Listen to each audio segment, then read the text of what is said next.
Somewhere beneath the surface of the ocean, far beyond where light can reach, there exists a creature that seems to contradict every reasonable expectation of what an animal should be.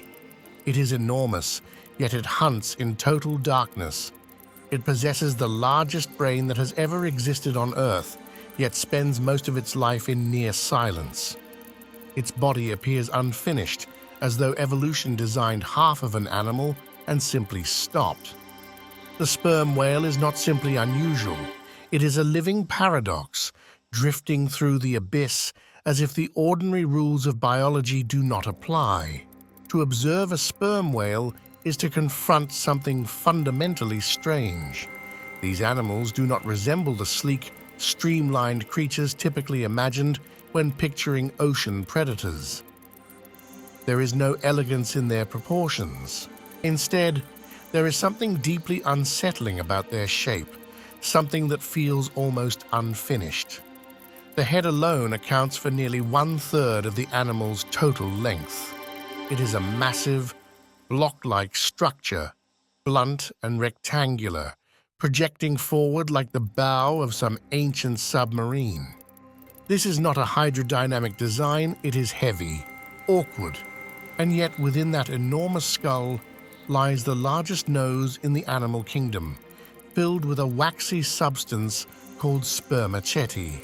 Early whalers believed this substance was the whale's reproductive fluid, hence the unfortunate name that persists to this day. But this head serves a purpose that becomes clear only in the context of how these animals live. The spermaceti organ helps regulate buoyancy and likely focuses sound. What is certain is that the sperm whale carries this massive structure into the deepest, most hostile environments on the planet, and it does so regularly. The ocean's surface is a thin layer of light and warmth. Beneath it, the water column descends into progressively darker, colder, and more inhospitable zones. Most marine mammals remain in the upper few hundred meters. The sperm whale does not. When a sperm whale dives, it does not simply submerge, it commits. The animal tilts its enormous head downward, raises its tail flukes high above the water, and begins a descent that will last nearly an hour. It does not breathe during this time. It simply falls, slowly and deliberately, into a world where pressure increases with every meter. At 1,000 meters, the pressure is roughly 100 times that of the surface, enough to crush most human-made vessels. The sperm whale continues downward. At 2,000 meters, the darkness is absolute. No trace of sunlight remains. The temperature hovers just above freezing. The sperm whale keeps going. The deepest recorded dive by a sperm whale reached nearly 3,000 meters. At that depth, the weight of the water above is almost incomprehensible. Every square inch of the whale's body experiences pressures exceeding 3 tons. And yet, the animal does not collapse. Its ribcage is flexible, designed to compress without breaking. Its lungs deflate completely, forcing oxygen into the bloodstream and tissues before the descent begins. The sperm whale has essentially evolved to function without breathing for extended periods.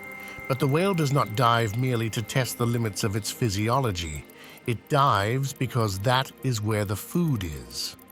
In the deep ocean, there is no photosynthesis, no plants, no sunlight to fuel a conventional food chain, and yet life persists. Giant squid, one of the ocean's most elusive creatures, inhabit these depths. They are muscular, intelligent, and in some cases, enormous. Some species grow longer than a school bus. They are also one of the primary prey items of the sperm whale. How does a whale in total darkness, at crushing depth, locate and capture such prey? The answer lies not in vision, but in sound. The sperm whale produces clicks, not songs, not calls in the traditional sense, but sharp, rapid bursts of sound that travel through the water, like sonar pulses. These clicks are among the loudest sounds made by any animal on Earth. Each one can exceed 230 decibels, louder than a jet engine at close range. The whale sends these clicks outward, and when they strike an object, a squid, a rock formation, another whale, they bounce back. The returning echoes create a sonic map, a picture built entirely from sound. The whale does not see the squid. It hears its shape. It hears its distance. It hears whether the squid is moving and in which direction. This ability, called echolocation, allows the sperm whale to navigate and hunt in an environment where vision is irrelevant. But the clicks serve another purpose as well. They are also communication. Sperm whales live in social groups primarily composed of females and their young. These groups, called pods, maintain contact even when separated by vast distances.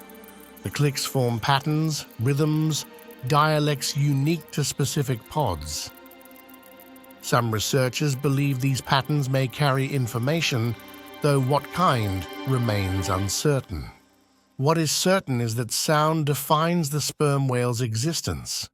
It is how they perceive their world, how they find food, how they recognize family. In the darkness of the deep ocean, sound is everything. Inside the head of a sperm whale rests the largest brain ever known to exist. It weighs approximately 8 kilograms, nearly 6 times heavier than a human brain. Size alone does not equal intelligence, but the structure of the sperm whale brain suggests complexity. The neocortex, the region associated with higher-order thinking, is highly developed. The brain contains specialized cells called spindle neurons, which are linked to empathy, social awareness, and emotional processing. Humans have these cells, so do great apes, elephants, and a handful of other species. The sperm whale has more of them than any other animal. What does this mean? It is difficult to say with certainty, but there are clues in behavior. Sperm whales demonstrate cooperation during hunts. They share food. They care for injured pod members. Mothers have been observed staying with dead calves for days, unwilling to leave. Whether this constitutes mourning is unknown, but the behavior suggests emotional depth. There are also mysteries. Sperm whales sometimes gather in large groups and remain motionless, suspended vertically in the water, heads pointed upward. They do not feed. They do not vocalize. They simply drift, silent and still, for reasons that remain entirely unclear. It is tempting to speculate about what might occur during these moments. Are the whales resting, socializing in ways humans cannot detect, engaging in some form of group cognition beyond current understanding? The truth is, no one knows. The sperm whale's inner life remains largely inaccessible. In the deepest parts of the ocean, the sperm whale encounters prey that few humans have ever seen alive. The giant squid is one, but there are others. Colossal squid, even larger and more heavily armed with rotating hooks on their tentacles.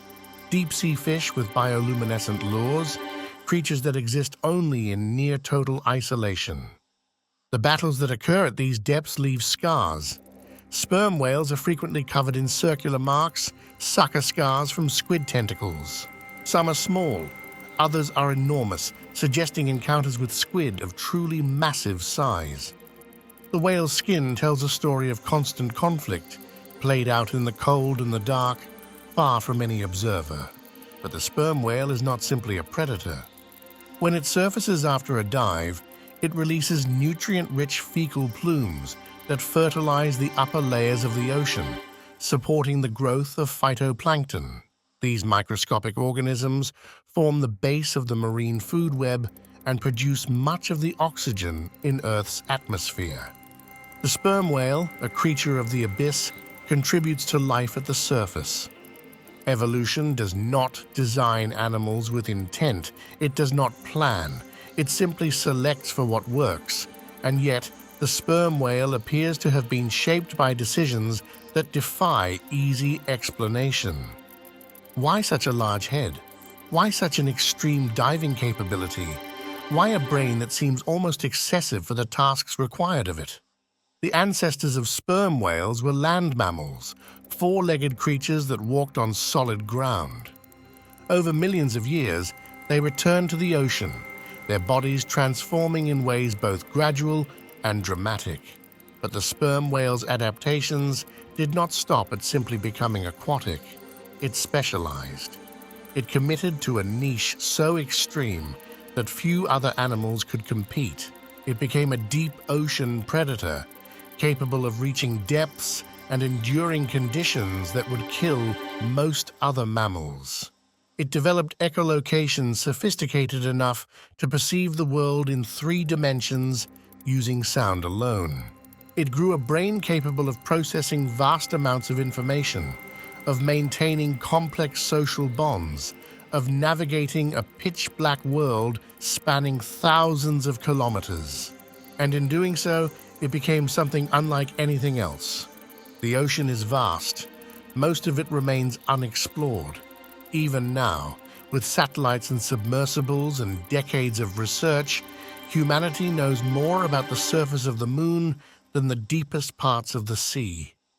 The sperm whale exists in that gap, in the spaces between human knowledge and the unknown. It is an animal that spends most of its life beyond observation. Its behaviors, its social structures, its cognitive abilities remain partially obscured. What is seen is only a fraction. The rest occurs in darkness, in silence, in depths where no human can follow.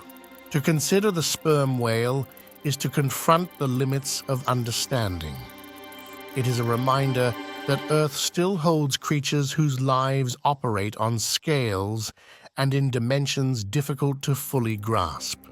The sperm whale does not exist for human comprehension. It simply is a survivor, a paradox, a living question mark drifting through the abyss. And perhaps that is what makes it so compelling. Not what is known, but what remains unknown. The mysteries that persist, the sense that beneath the surface, far below where light can reach, something extraordinary continues, indifferent to whether anyone is watching.